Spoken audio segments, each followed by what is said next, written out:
आज हम लोग देखेंगे पुरुषों में हस्तमैथुन क्या होता है। यानी कि यदि हम लोगों ने बहुतों को ऐसा देखा है, बहुत ऐसे हमारे छात्र भी रहे हैं जो कि अभी 10th क्लास में पढ़ रहे हैं और वो बहुत ही ज़्यादा समझिए कि इस तरह से उसके ऊपर हस्तमैथुन जो है हावी हो चुका है कि वो अपने मानसिक तनाव से गुलाम हो चुका है, यानी कि अपने मानसिक मन का गुलाम हो चुका है। तो मैं इस पे थोड़ा सा प्रकाश डालता हूँ। देखिए, ये हस्तमैथुन जो है, यह एक शरीर में होने वाले यौन प्रक्रिया है। यानी कि यदि आप उस स्टेज में पहुंच चुके हैं, उस फेज में पहुंच चुके हैं, तो ये प्राकृतिक चीज है, ये स्वाभाविक चीज है, ये होता है, ये सब सभी में होता है। लेकिन हम ये कहना चाहते हैं कि आदत यदि ये चीज अगर लत में बदल जाता है, यानी कि ये चस्का धीरे धीरे यदि पूरी तरह से आपके ऊपर हावी हो जाता है, तो ये आपको बहुत तरह से नुकसान भी पहुंचा सकता है। देखिए, जनरली अगर साइंस के नज़र से इसको देखते हैं तो हस्तमैथुन ये कोई गलत चीज नहीं है, यह एक प्राकृतिक चीज है।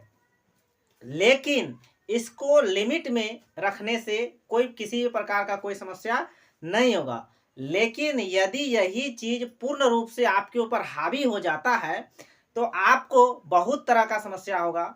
जैसे कि सबसे पहला तो आपको मन में बहुत ज़्यादा तनाव होगा, मानसिक रूप से आप अस्वस्थ हो जाएंगे। दूसरा है कि आपको पढ़ाई में मन नहीं लगेगा। तीसरा बात हो जाता है कि आपको बहुत वीकनेस होगा, कमजोरी बहुत ज़्यादा लगेगा और यौन संबंध में आपका मन बहुत ज़्यादा अग्रसर होने लगेगा। तो मैं ये कहना चाहता हूँ साइंस के दृष्टिकोण से, यदि महीने में एक आध बार गलती से हो जाए या फिर खुद से हो जाए, जिसको हम लोग नाइट फ्लो वगैरह इत्यादि कहते हैं, तो उस रूप में यदि एक आध बार महीने में यदि हो जाता है तो कोई दिक्कत की बात नहीं है।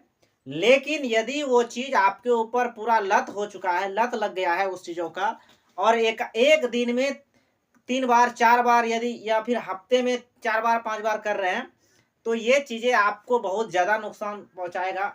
और नुकसान इस प्रकार आपको पहुंचाएगा कि आप धीरे धीरे बहुत ज़्यादा डिप्रेशन में पहुंच जाएंगे। आपको सोचने समझने का क्षमता कम हो जाएगा। आप अच्छे और बुरे चीज़ों में अंतर भेद नहीं कर सकते हैं।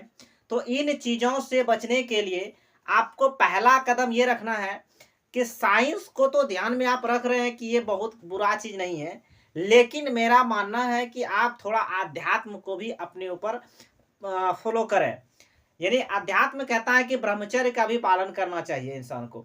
ब्रह्मचर्य का पालन करने से क्या होता है कि आपका शरीर में जो एनर्जी मिलेगा, वो चीज़ आपको वो साइंस को फॉलो करने से नहीं मिलेगा। यानी कि आप कहते हैं कि सप्ताह में, साइंस ये भी कहता है कि यदि आप सप्ताह में एक आध बार हो जाता है ऐसा प्रक्रिया, तो आपको कोई इफेक्ट नहीं पड़ेगा। लेकिन अध्यात्म कहता है कि ये चीज़ होना ही नहीं चाहिए।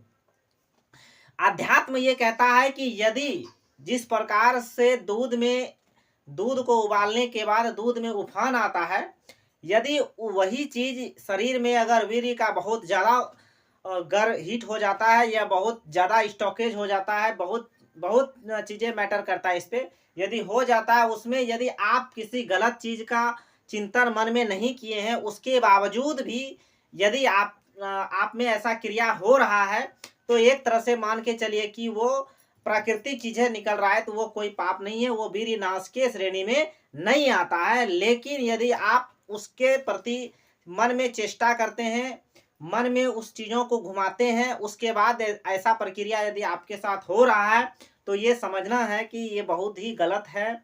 आप इसका अगर आदी हो गए हैं तो फिर आपको बहुत लंबा चौड़ा खामियाजा भुगतना पड़ेगा। साइंस कहता है कि आपको इससे कुछ नहीं होगा, लेकिन साइंस ये भी कहता है कि यदि ये चीज़ आपके ऊपर पूर्ण रूप से हावी हो जाता है तो फिर आपको इससे बहुत बड़ा नुकसान होगा। जैसे नुकसान क्या होगा, आप तनाव में रहेंगे, डिप्रेशन में रहेंगे। दूसरा, आपको पढ़ाई में मन नहीं लगेगा। तीसरा, आप बहुत ज़्यादा कमज़ोर हो जाएंगे, वीकनेस लगेगा, कमर में दर्द होगा। तीसरा चौथा चीज ये है कि आप नपुंसकता के श्रेणी में भी आ सकते हैं, क्योंकि शरीर में वीर्य का बनना बहुत ही बड़ा रोल रखता है। और यदि वही वीर्य बहुत ज्यादा मात्रा में शरीर से बाहर आने लगे तो वो वीर्य जो है आपके शरीर में मात्रा के अनुसार तो ठीक है, लेकिन वो चीज पतला धीरे धीरे होने लगता है, जो कि एक नपुंसकता का रूप ले लेता है। तो इस चीज को देखते हुए हमको ये बात पता है कि इस वीडियो को जो आप लोग देखिएगा, तो हमको बहुत चीज पता है कि आप इस वीडियो को बहुत चीज गलत चीज सोच करके भी आप देख लेंगे, या फिर आप घर में छुप करके देखेंगे इस वीडियो को। लेकिन मेरा मानना है कि ये इस चीज को गुप्त रूप से नहीं रखा जाए। इसको आप अपने हिसाब से आप अपनी समस्याओं को व्यक्त कीजिए और अपने आप में बहुत बड़ा बदलाव लाइए। अगर आप इस चीज के आदी हैं तो ऐसा चीज मत कीजिए। अगर गलती से एक आध महीने में एक आध बार हो भी जाता है तो ऐसा कोई गलती नहीं है, उससे कोई बहुत बड़ा इफेक्ट आपके शरीर पे नहीं पड़ेगा। लेकिन यदि इस चीज को आप रेगुलर कर रहे हैं, रेगुलर दिन में 3 बार 4 बार अगर ऐसा प्रक्रिया आपके साथ हो रहा है, तो समझ के चलिए कि ये बहुत बड़ा नुकसान आपको देने वाला है। धन्यवाद।